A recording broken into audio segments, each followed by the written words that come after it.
This guitar looks not quite like a guitar yet, but it is in progress. Okay, in this video, we are going to finally start work on the body, which is going to be very, very interesting long term. I am going to sort out the fretboard, finalize the inlay, finalize the fret slots, do some binding, and essentially finish the neck blank. We need some wings on the headstock. This week, I promise, I'm not going to make a random tool halfway through the video. Burn it.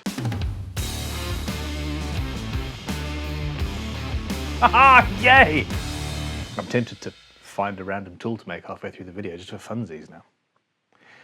I just said funsies.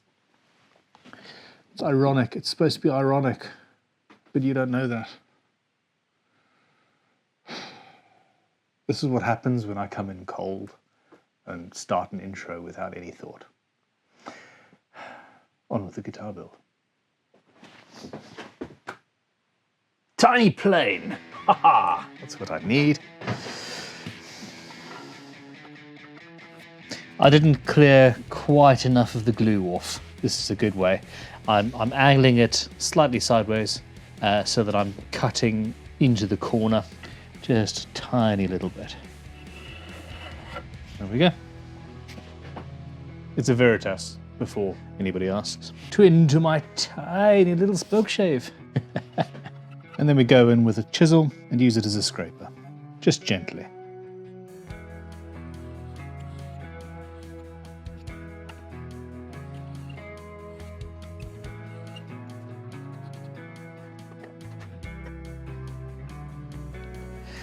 Okay, that does not appear to have moved in the slightest, which is good news.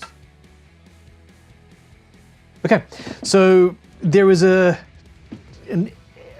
tinsy, slight little back bow. We're talking again 0.5 millimeter or so, and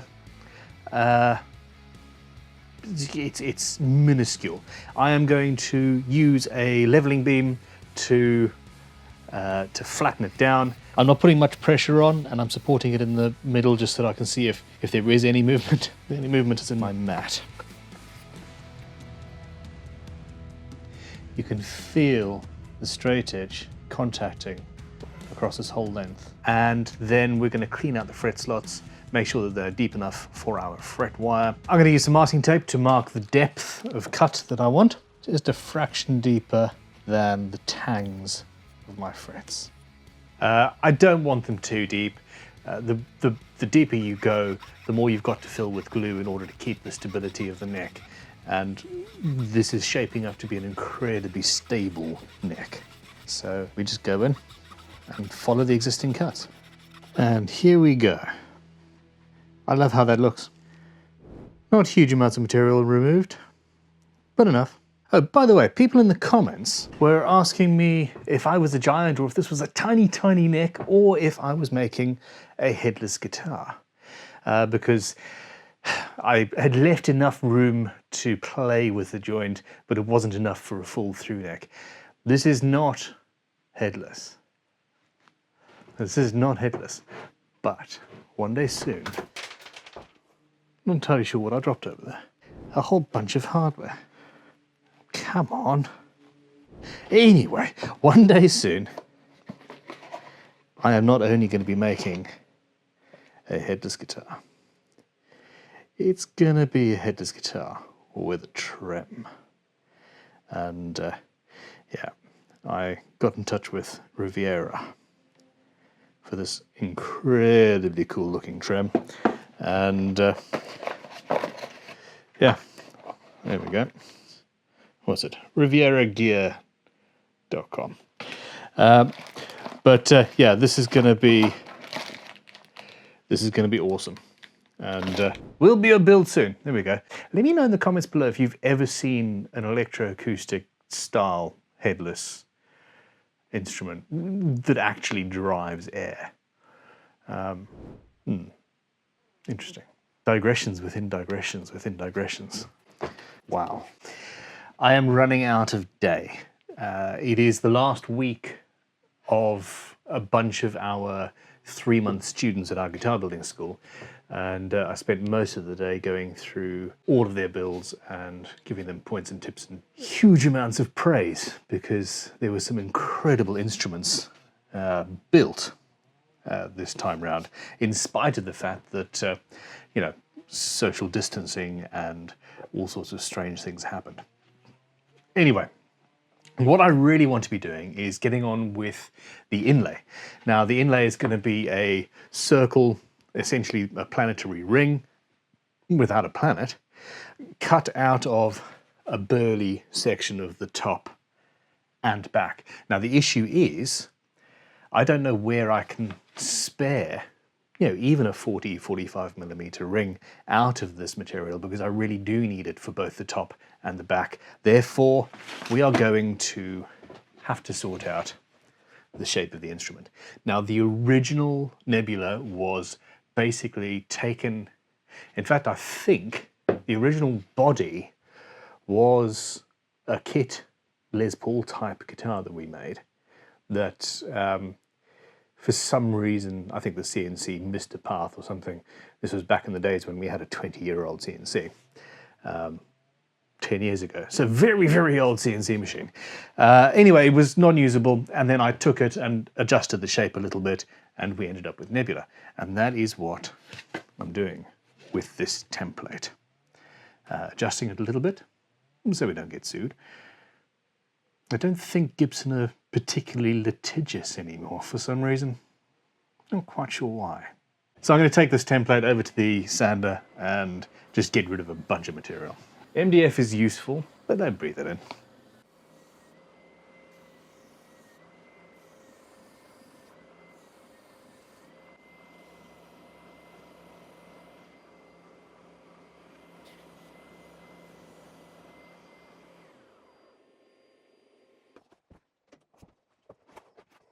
So I need to figure out what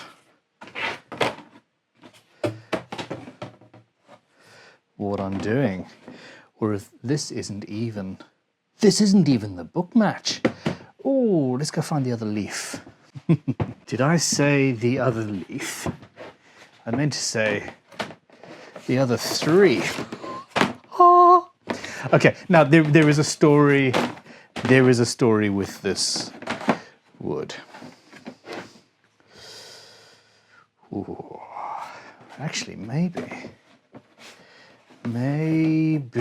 this is the one. Oh yes, I remember. So the story with this wood is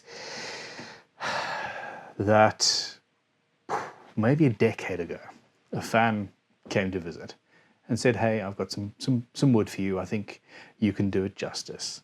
It was left over from a job I just did.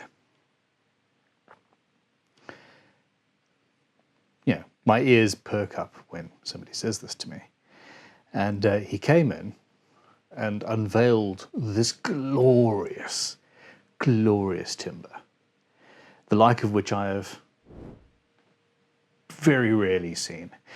And it turned out that he had just spent the better part of several months building a kitchen entirely faced in this 4mm thick Burl Maple. I would like everybody to just quickly bow their heads. I can't quite get away with a minute's silence on a YouTube video. I'm sure I'd get penalized in some way. It's even worse to know that by this point, whoever had that kitchen made's probably ripped it out and binned it. Anyway, I have been looking for a job that would do this justice since then. And this is the first one. I am going to use one of the other leaves or book match sections for something for myself one day. So this here, that gets cut out of the neck. That is beautiful underneath the bridge. I'm going to have to bear in mind that there's a little bit of play there, or material to be cut out.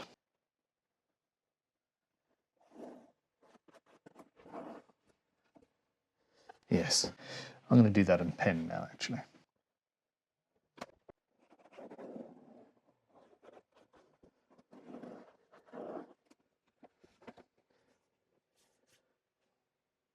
So stunning. Okay. What I'm going to do is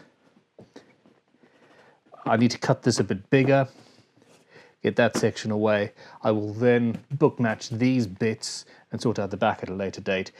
But I can take a section out of here for my inlay. You might know that I have a weakness for fine tools. Is this not just incredible? It came into my tool shop, vintagetoolshop.com. Well, never went for sale, I'll tell you that much. There we go. So, we want, there we go.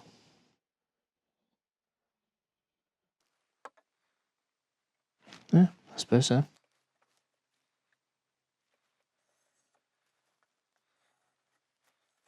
A little bigger than I want.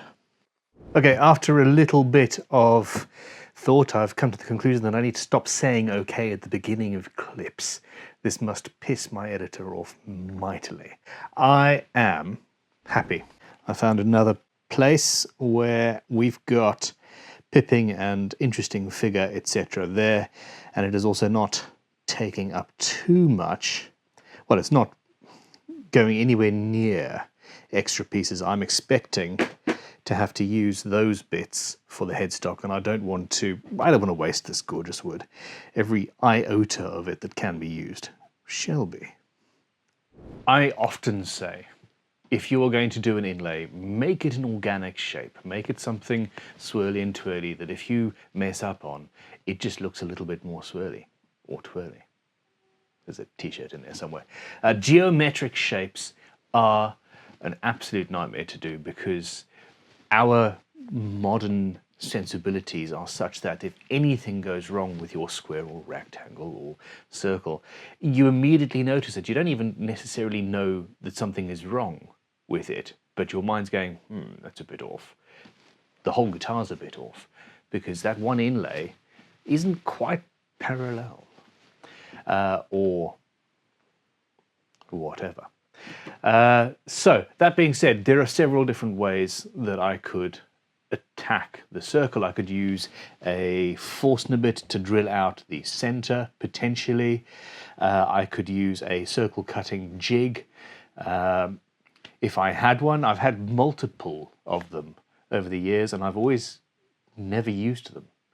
Or you can use on a bigger circle, you could use a router jig where you've got a pin and an arm and a little Dremel or a multi-tool goes around. In this case though, because of the size and unfortunately because of the delicacy of the pippy figured maple, I'm cutting it by hand, which means I run the risk of making a mistake and making it not quite perfect and just failing as a luthier and a human being. Entertainment. I don't need to talk during this bit. Oh, by the way, this episode is brought to you by IsoTunes. There's a code, Crimson BOGO, BOGO, Crimson BOGO. I like it. Buy one, get one free on the IsoTune 1. That's the over-ear one. If you put 2 in the cart, one of them will be free. Seriously, Christmas. These things are amazing. I have bought 5 sets so far. Unfortunately, before the Crimson BOGO code came out, for various family members because they are amazing. Anyway, it's a digression. I'm supposed to be cutting wood. Let's get in and put on a dinky radio. Okay, this is also going to be awkward.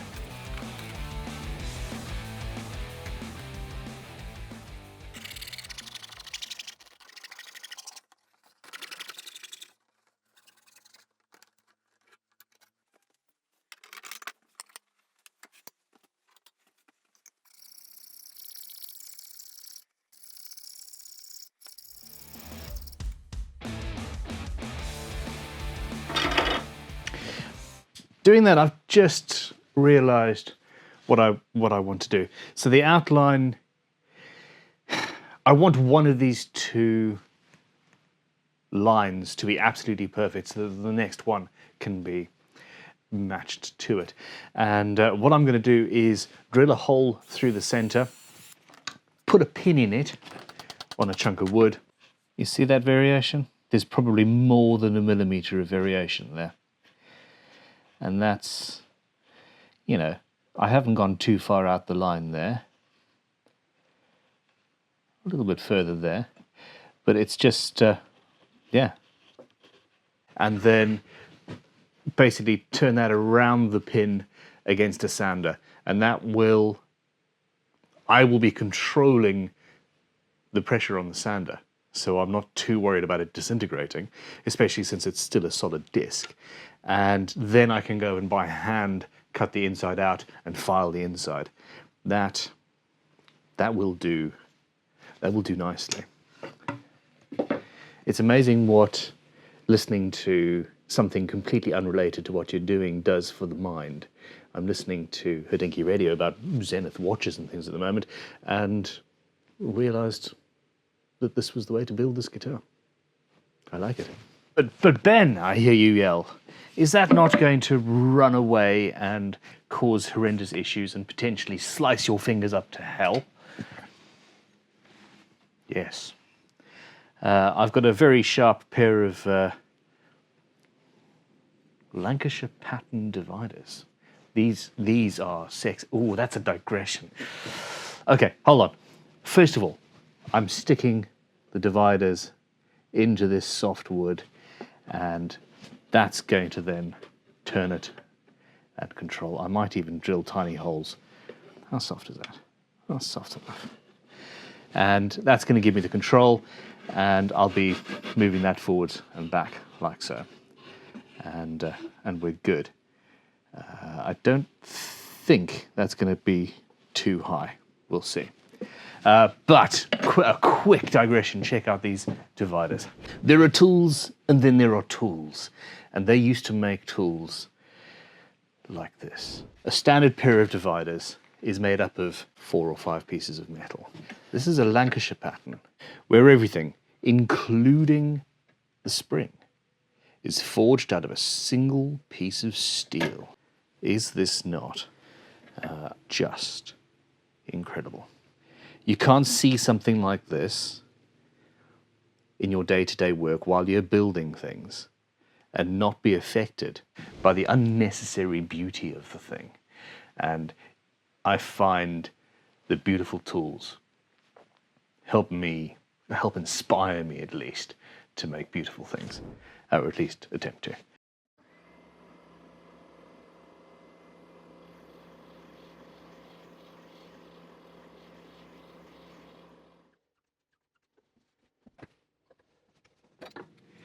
I'm now going to use a marking gauge. This is a disc marking gauge, set at 3 millimeters because that's what I fancy, to mark all the way around. Was 3 millimeters too small? Maybe 4. No, 3. 3's right.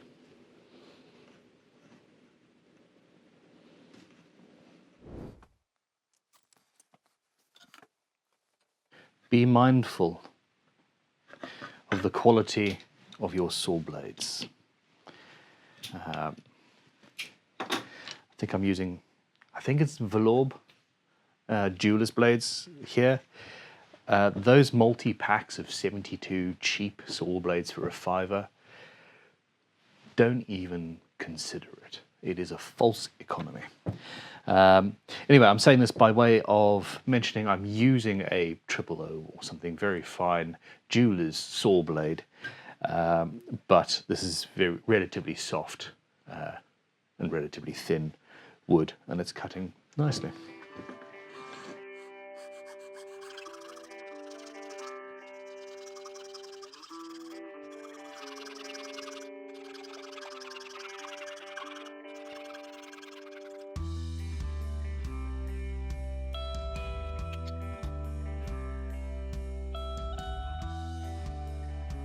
Yeah, I'm quite happy with that. Okay. Little bit of filing, a little bit of tidying up, but I got pretty damn close to perfect there. Nice. I'm going to do something a little bit risky now. With many inlay materials, you can glue it down to the fretboard.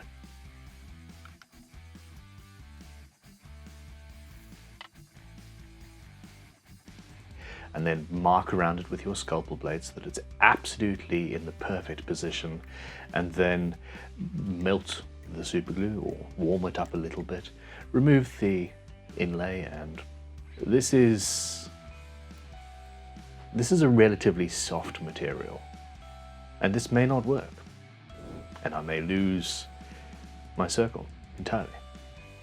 So let's make the cuts a bit deeper now.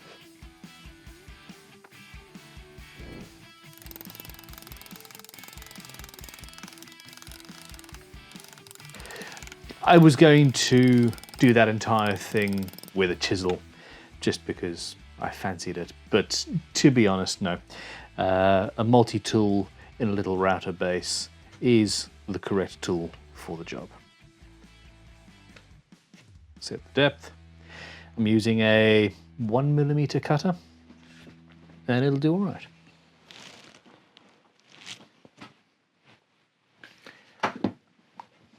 Don't shout at me.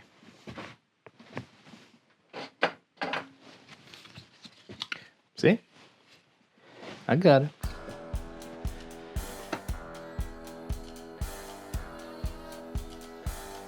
Fine, I'll put a mask on as well.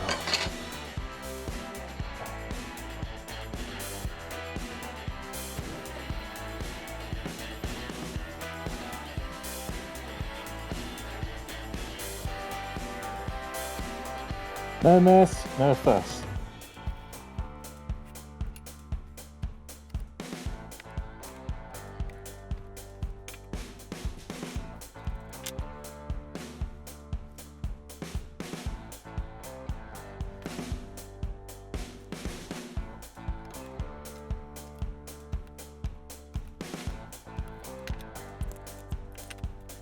I like super glue. I do not like super glue in my eyeballs. When you fill a cavity like this with glue and then fill it with that, and if it's nice and tight, and this is, you get an upside down waterfall of super glue. And if you happen to be standing directly above your work, as you should be, you get it in your eyeballs. I've said this before, I'm going to say it again. Important.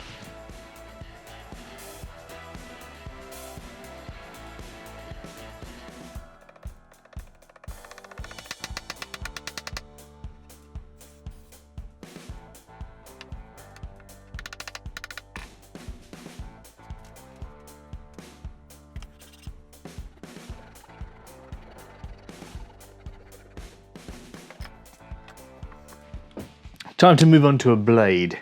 Now, I am uncertain whether I'm going to be staining this circle in any way to match the body, but what I didn't want to do was have super glue make that not an option. So yeah, essentially I'd left it a lot thicker than I needed and have now removed the bulk of that material. The thing is, if you file it down all the way right to the fretboard, you're probably going to file into the fretboard, and it is much, much easier with a chisel to put it flat down on the wood and then just take away the excess inlay that we don't need.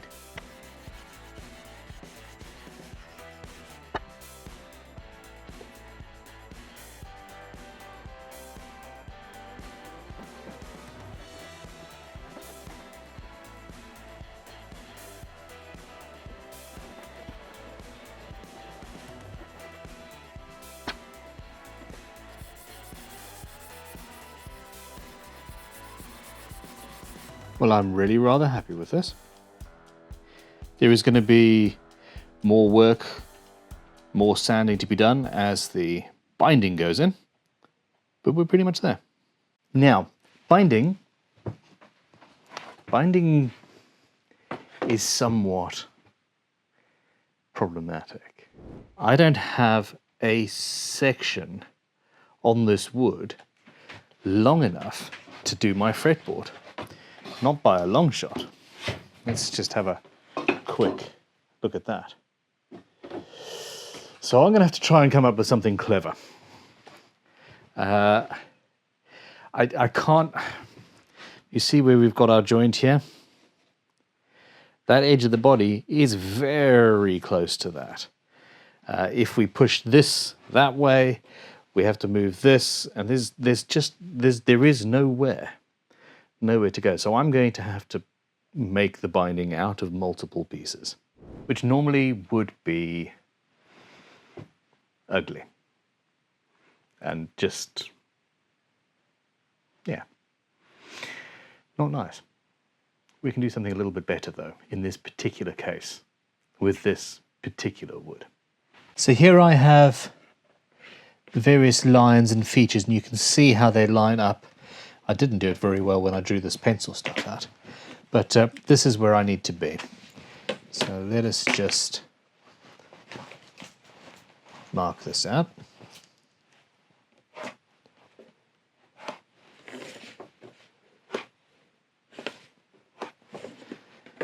Okay, and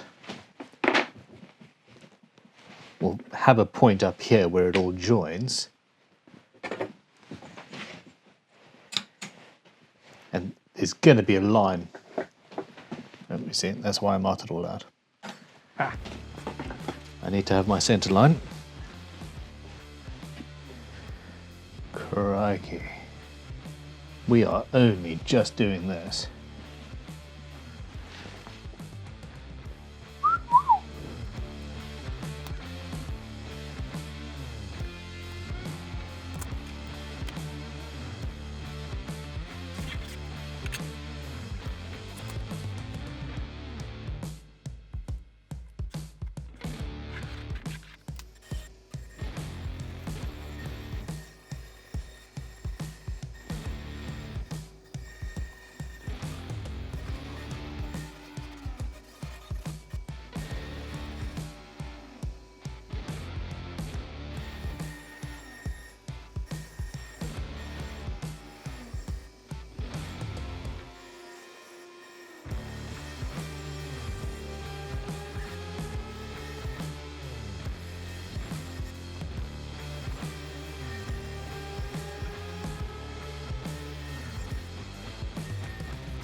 And here is the back.